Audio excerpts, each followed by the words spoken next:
This is Monkey World, the largest ape and monkey rescue centre on the planet. With every animal comes a story.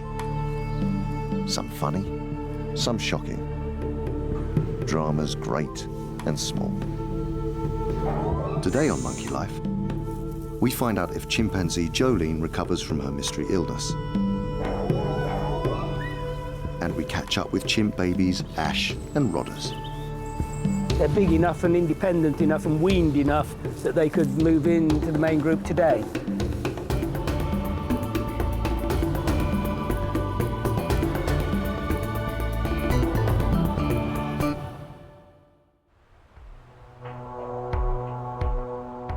Monkey World cares for 160 primates. Each one has a unique range of behaviours and characteristics. Recently, primate care staff noticed a change in 17-year-old chimpanzee Freddy. He wasn't being his usual boisterous self. You know, why is he looking sick? Why is his personality changed? Why isn't he diving into the group like he usually does? He's a pain in the neck, Freddy, right? If there's a fight, the boy's in, you know? And when you see the wild child, the reckless child, the one who always dives in where he shouldn't be, you know, when you see that dramatically change, any mom will see that and say, so something's going on here. The staff thinks there might be a problem with Freddy's bowels. It could be something as simple as piles, or something much more sinister. The team aren't taking any chances, and this morning wildlife vet John Lewis prepares for a full internal investigation. Now and again he bleeds from his rear end. And last time I was down here, we had a good look in the last part of the gut, which is as far as I can go with the instruments that I've had. And I'm not an expert in the interiors of chimps by any means at all, and we couldn't see anything at all. This time, we're bringing in a specialist, a human specialist actually, whose speciality is looking at the inside of the last part of the gut. It could be a minor ulcer in there, which is a relatively trivial affair. It might even be a cancer, a tumour. So you've got anything between those two things. To give the team more room, today's procedure will be carried out in one of the chimp pavilions, which has been sterilised. Basically, they're going to take a camera and look up inside Freddy and see if they can find something nasty. You know, we really hope not, because this is Freddy's life at stake. Freddy was rescued 12 years ago from Austria, where he was found wandering alone in a park. He was probably an unwanted pet, which meant he didn't understand chimp behaviour when he first arrived at Monkey World. But careful rehabilitation and lots of attention from the other chimps has transformed him into a popular member of the boisterous bachelor boys. Freddy is fully sedated during the investigation, in which Dr. Nick Scherer will use a flexible fibre optic camera to examine Freddy's intestines. And head towards me, long way towards me, please, at the moment. Chimp intestines are 27 foot long. Dr. Scherer will push the camera along part of the gut to look for any abnormality that might explain Freddy's symptoms. You can see the scope has got a variety of controls, so I can move it left, right, up and down. Yeah, it's got a little wash button, so I can sort of wash any debris off. Yeah, and hopefully, by looking through this, we'll be able to manipulate it all the way around Freddy's bowel, and hopefully see if there is any cause of his bleeding. Okay. Pretty much when a human doctor gets inside a chimp, he feels comfortable. And so, you know, the anatomy of a chimp is close. It's a little different. So John's there with his knowledge of chimp anatomy. You've got Nick Scherer there with his expert knowledge of human anatomy, and you put those people together, and you're hoping for a good outcome for Freddy, hoping that we get lucky, that all is well.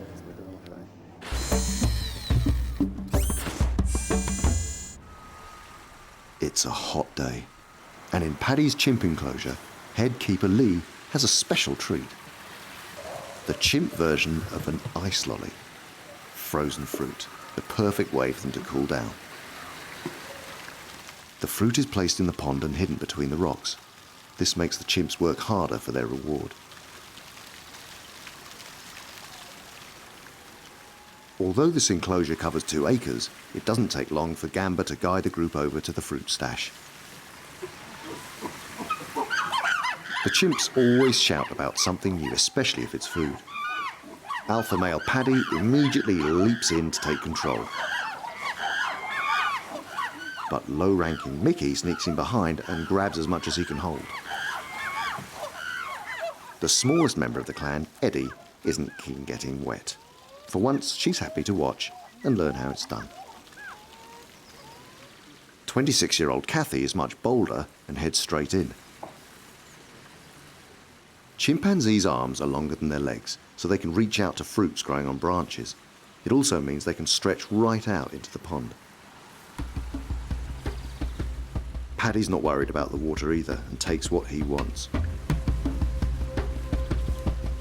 He knows he's going to be popular with anyone who doesn't want to get wet, so he's off to find himself a hiding place.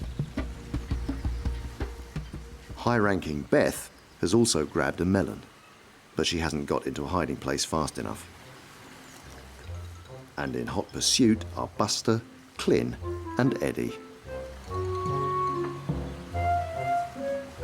But Beth isn't feeling generous, and the harder they try, the more Beth ignores them. Across the enclosure, even alpha male Paddy is having problems. But luckily for him, only one chimp is brave enough to try and take some of the treat. Second in command, Jimmy. Beth's following has grown from 3 to 5, but she's a high-ranking female, so it will take more than a few eager subordinates to make her give up her prize. But persistent Eddie pushes her baby status privileges and luck to the limit, and it finally pays off. Eddie's chances of keeping the prize treat are slim with cheeky Buster around, and no sooner does she have it, it's gone.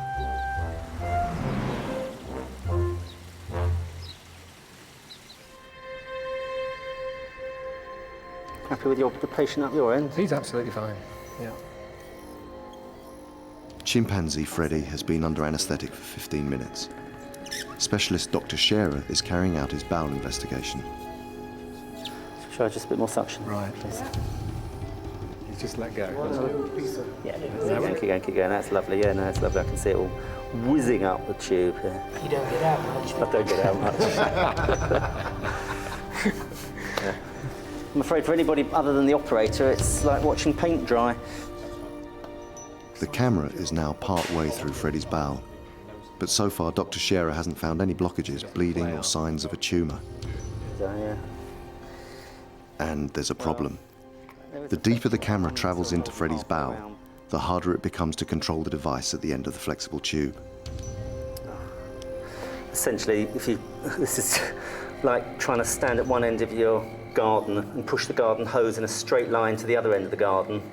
And of course, by the time it gets halfway, it starts curling and kinking in the middle. Yeah, and the more you push, all you get is curling and curling and curling. And you have to try and keep straightening it out to get the loops out to get it advancing further. How much trouble do you think it would be to turn Freddy on his back? None at all. Excellent, let's do that then. Yeah, it might just help the bowel to flop into a better position to allow us to go around. Now Freddy is on his back, Dr. Scherer is able to make good progress through the intestine.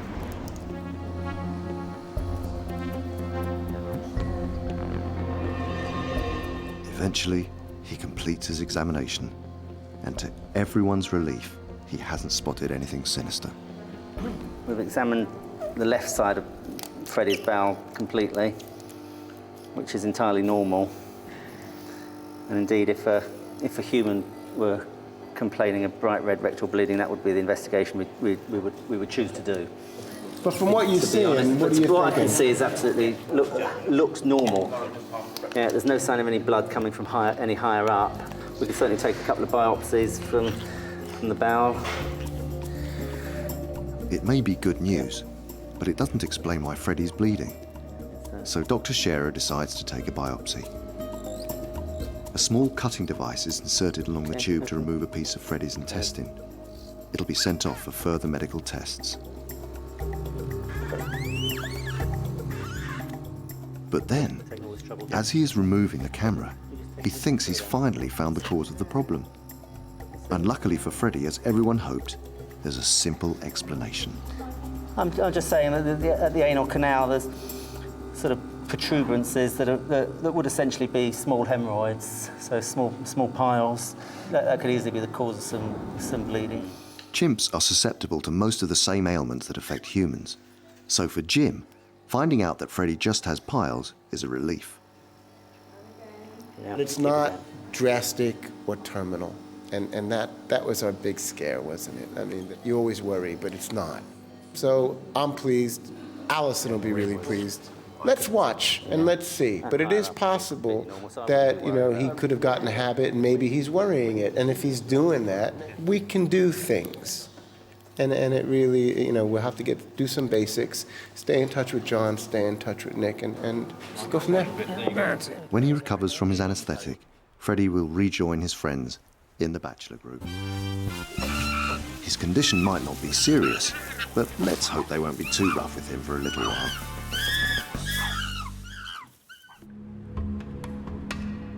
At Monkey World, in Hernanya's chimpanzee group, there is sad news. 10-year-old Jolene has died. She'd been in decline for weeks. In the end, what finally got Jolene was kidney failure. On her last check that the vets did when they had her under anesthetic, they ran some bloods directly off to the lab and they came back that she had no kidney function. And that's actually quite a nasty, painful thing to encounter. So at that point in time, it was decided really that there was nothing more that can be done for her, and rather than let her continue on and suffer a few more days, the decision was made to actually put Jolene to sleep. It was very difficult for all of the primate care staff. Keeping her alive for an extra couple of days, she would have been in terrible pain and upset and wouldn't have been able to move around as she wanted to. So, yeah, the decision was made for her, and we sadly had to end her life. Jolene's illness was a mystery from the start. For several weeks, she'd had a strange collection of symptoms such as baldness, swelling and stiff joints. But a full range of medical tests and an exploratory operation showed nothing conclusive. Sometimes in these situations, miracles happen, and that's what we're after. There's nothing else to explain the clinical signs we've had. Did you see them both?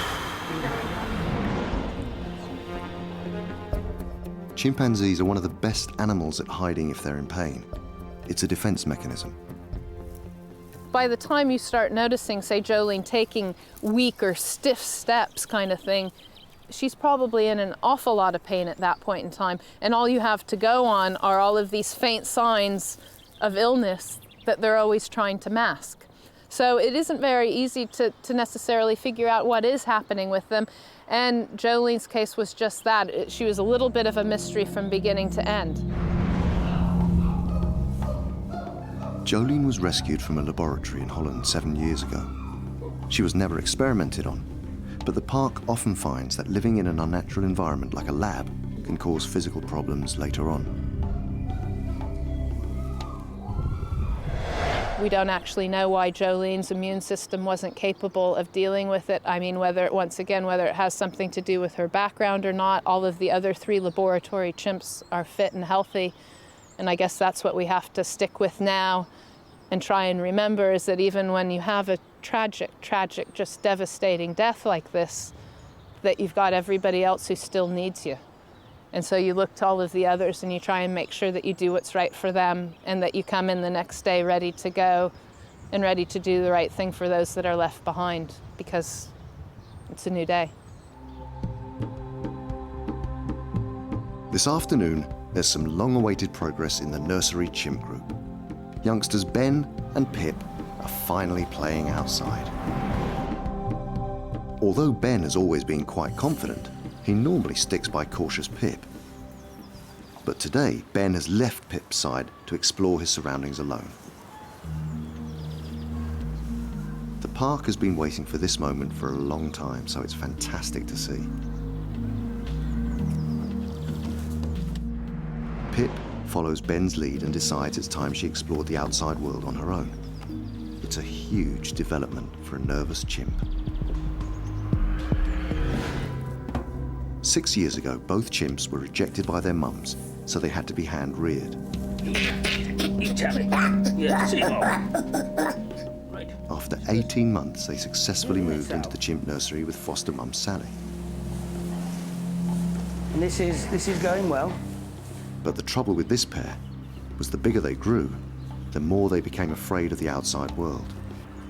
They just don't seem bothered. By now, everybody else would have just strolled out, so I don't know what these guys' problem is.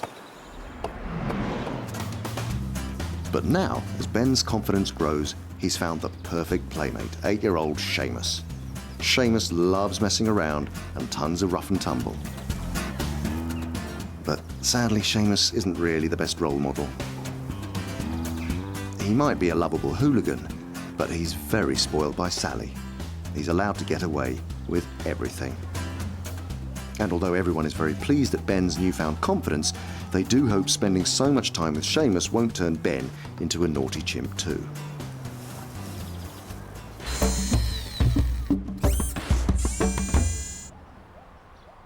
In the boisterous bachelor group enclosure, there's concern for one of the park's most lovable characters, Charlie. He is 22 years old, but looks a lot older.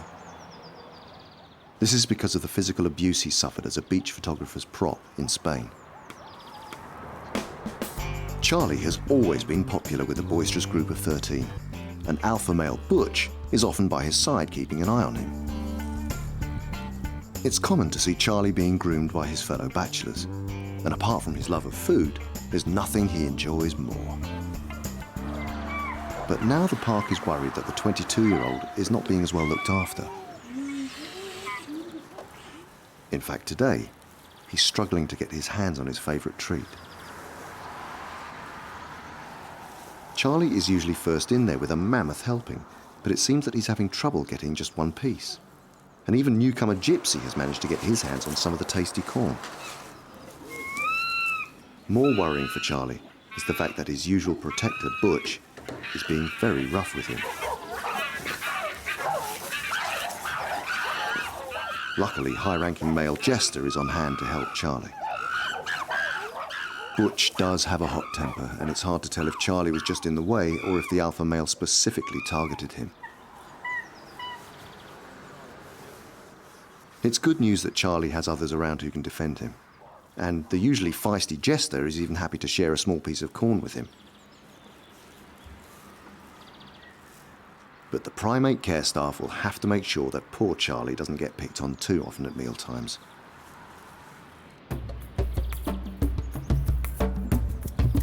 Back over in the chimp nursery, new babies are usually cared for by foster mum Sally. But today, animal manager Jeremy is about to introduce Ash and Rodders to the other adult female in this group, Lulu.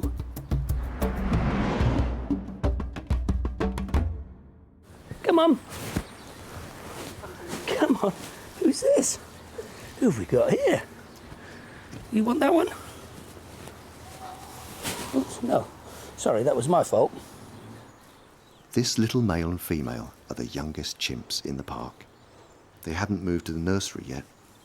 Meeting one of their potential foster mums is the first stage. Rodders and Ash are about 1.25 years now, and I want this to move quite quickly, though really it's up to them as to how quickly.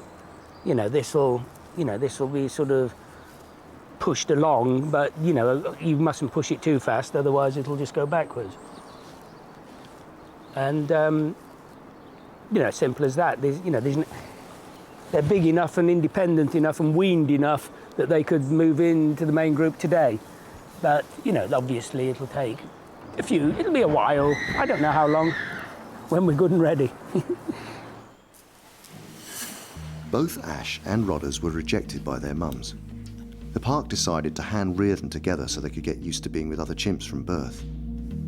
It should make it much easier for them to settle into the chimp nursery.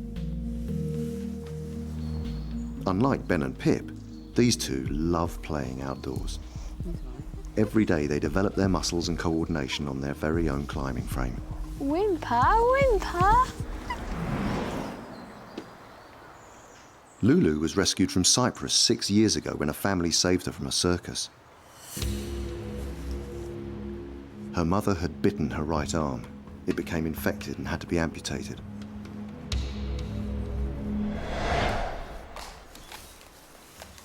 Lulu has no problems living life with just one arm and is now just as responsible for bringing up the babies as foster mum Sally.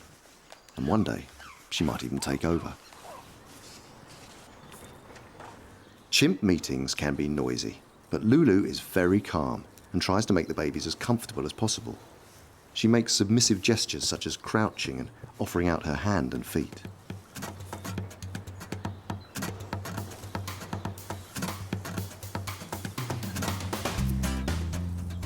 Rodders and Ash are both quite nervous of Lulu, sticking close to Jeremy.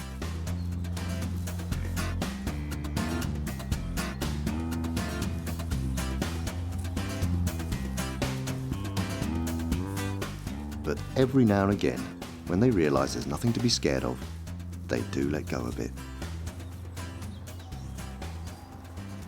I think the next thing to do is to introduce more people, get them all, you know, I'll probably bring them in with maybe everybody or certainly more individuals, and then, you know, let them take over and I can fade away.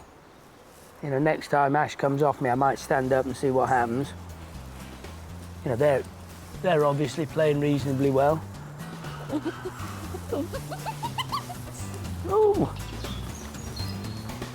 Oh, really independent, yeah.